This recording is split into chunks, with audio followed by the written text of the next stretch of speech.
Ladies and gentlemen, hey, hi, how you doing? Welcome back to the channel. Thank you so much for stopping by. Warzone is about to have a major opportunity coming up with its integration with Black Ops Gulf War. Obviously, COD 2024, currently known as Black Ops Gulf War or just Gulf War, it's dropping this fall. October/November is that targeted release date, and more than likely we're going to see a major integration update similar to what we've seen in years past with Cold War integrating into Warzone 1, Vanguard integrating into Warzone 1, Modern Warfare 3 integrating into Warzone 2. Same situation will play, and we'll have all the Gulf War weapons, operators, tons of new gameplay updates, a new map as well. And with this, Warzone and Call of Duty really have a chance, multiple chances honestly, to revitalize the game, bring it back to its best version. Now that's kind of subjective, but I think it's pretty apparent that Warzone 1 was its peak, maybe because of partially world circumstances, but also largely in part because the game was just downright fun for a lot of that time throughout MW 2019, Cold War, and a decent portion of Vanguard as well. And since then, we really haven't been able to recapture that feeling or recapture that state of the game. But with Gulf War, we know that this is going to be a significantly developed game. 4 years of development time is the longest any Call of Duty specific title has had. So the premium title in and of itself should be good at launch. It should be polished. There should be minimal bugs. Keep in mind, the keyword here is should. It's still Call of Duty, so temper your expectations, but that's significant for the premium title side of things. Warzone's integration, obviously, though, is its own beast, if you will. And with this integration in specific, there are so many opportunities for just really good outcomes. At the same time, I guess there's equal opportunities for things to just crumble and be really unfortunate, but I like to look at the more positive side of things, and that's what we're gonna do here today. So really, as we get into all the details here, if you are new to the channel or you simply have not subscribed yet, every single day, this is your one-stop shop for all things going on in Call of Duty. I got you covered here, so feel free to hit that subscribe button and turn on those post notifications. And if you enjoy the video, you want to help share it around, do me a favor and drop a like on it. It is always really appreciated. But the first big thing with Gulf War's integration here is all the leaks and all the rumors of Verdansk returning. Obviously, Verdansk is largely considered to be the GOAT Warzone map. It's that and its Rebirth. And we've already got Rebirth, so now we're just waiting on one, the OG. And all the leaks, all the rumors, as I've mentioned, are pointing towards Verdansk returning with Gulf War in its quote-unquote fan favorite state. Now that again is subjective. You might have loved the version of Verdansk in Modern Warfare 2019 Season 4, or the next person might have loved Verdansk in Cold War Season 5. You never really know, but during its peak, I think there's two different times in which Verdansk really stood out as playing the best and sort of flowing the best, and that's when Nakatomi Tower was a thing during the Cold War era, where you could land there, get specialist bonus, do the Easter eggs for the vault. That version of Verdansk was absolutely phenomenal. And then also, once the stadium was fully opened up during MW 2019 and everything, that was also really good. So you have the more modern version of Verdansk with the open stadium. You've got the Cold War era Verdansk with Nakatomi Tower. I would say those are probably the two quote-unquote best fan favorite maps. I gotta stop saying quote-unquote. I've said that a lot in this commentary already, but regardless, fan favorite version of Verdansk is said to be returning. Now, with that, here's the thing. Verdansk, we all loved it when it first dropped because it was Warzone, it was fresh, it's fun. Obviously, towards the end of its life cycle, though, just before Vanguard and Caldera dropped, everyone was saying, come on, give us a new map. We can't keep playing on Verdansk, right? Then we got Caldera, and it's like, man, I want to go back to Verdansk. And then we got Al-Mazrah, and it's like, man, I want to go back to Verdansk. And then we got Urzikstan, and it's like, man, I want to go back to Caldera. No, I'm just kidding. We want to go back to Verdansk, right? So I get the conversation of, why does everyone want Verdansk back? You all were complaining about it the entire time it was out, but really I think it's most players expected something to be better than Verdansk afterwards, and I don't think we've necessarily hit that mark. So we want to go back to what we know worked. But here's the thing. Verdansk back in MW 2019 and even Cold War is a very different version of Warzone than what we have now.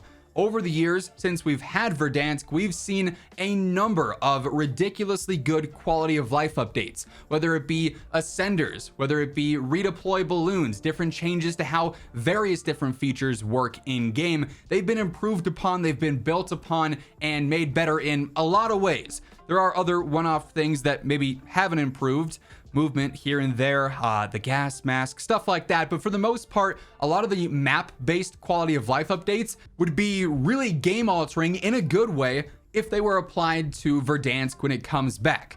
Verdansk was not without its flaws. There were a lot of wide open areas where there was just no cover. It was impossible to maneuver through. Downtown had a lot of issues with buildings just being one ways, impossible to breach, 16 different flights of stairs.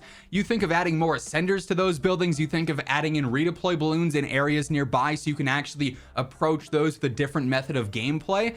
And the map flow and the map pacing seriously changes, in my opinion, for the better. It allows you to navigate the worst parts of the map more efficiently, but also still enjoy the great parts of the map at the same time, sort of the best of both worlds.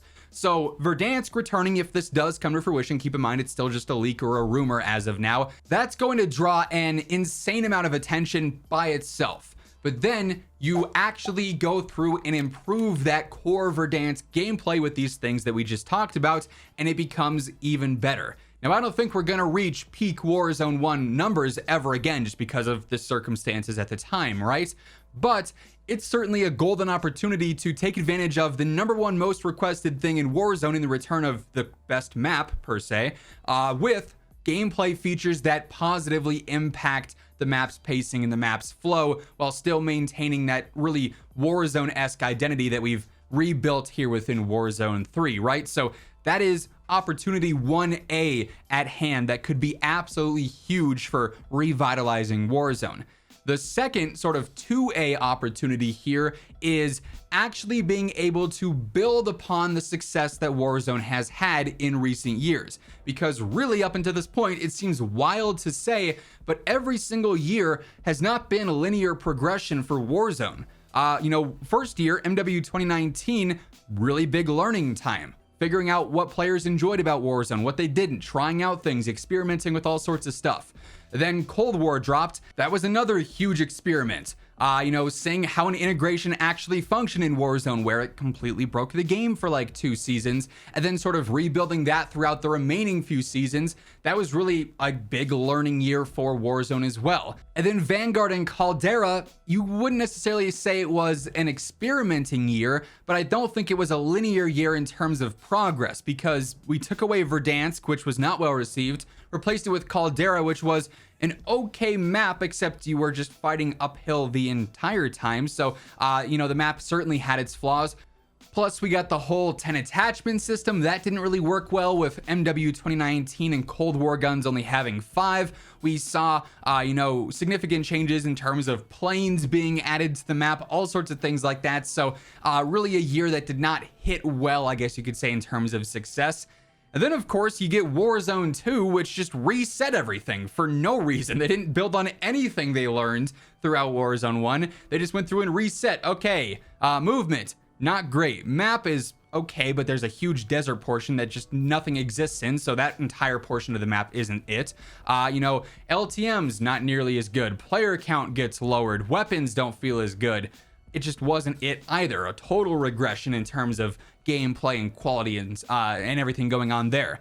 And then we get to MW3, which is pretty much just a whole year of fixing everything they broke or ruined with Warzone 2. So not much room for progress here. There is certainly progress in fixing the game and rebuilding it back to where it probably should have been post Caldera, but still not a year where they could fully innovate and really have that linear jump from year to year. Okay, it was, let's say out of 100, it was 88 out of 100. One year we should be going to 92 or 95 the next. Just not really the situation yet. But that should be something that's finally possible with Gulf War, because we're now in a year with MW3 Warzone where we're building on the game. It's getting better and better season over season. They're implementing the solid quality of life updates that we needed to have in the game that we learned about back in Warzone 1. We're almost back to that state of being linear to where we were towards the end of Warzone 1 with what should have been taken from each year that worked well and then fully implementing that.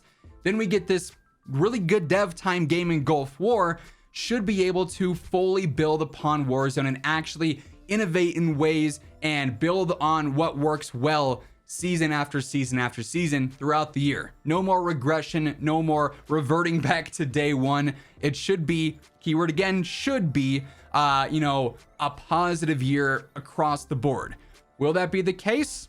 Hopefully, but we're gonna have to wait and see. Maybe you don't like going back in time to Gulf War. Maybe the new Verdansk just doesn't hit. That's okay. But theoretically, we should be set up nicely for some prime opportunities for Warzone to actually take some significant leaps in the right direction. And for that reason, I'm excited. I'm still skeptical though, because of just how things have played out with previous Warzone integrations and previous Warzone upgrades. But that being said, it's hard to deny that, yes, coming up with Gulf War and that integration for Warzone, there are some prime opportunities to really get as close to a one-to-one sort of linear situation as you could compared to the OG days of Warzone when it was at its peak.